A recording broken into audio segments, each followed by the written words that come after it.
Quotes attributed to the Buddha, Part 4. The past is already gone, the future is not yet here. There's only one moment for you to live. The foot feels the foot when it feels the ground. The mind is everything. What you think, you become. You are what you think. There is no path to happiness, happiness is the path. Happiness does not depend on what you have or who you are. It solely relies on what you think.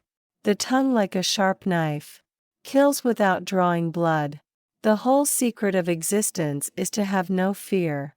To keep the body in good health is a duty, otherwise we shall not be able to keep our mind strong and clear. Do not overrate what you have received, nor envy others. He who envies others does not obtain peace of mind.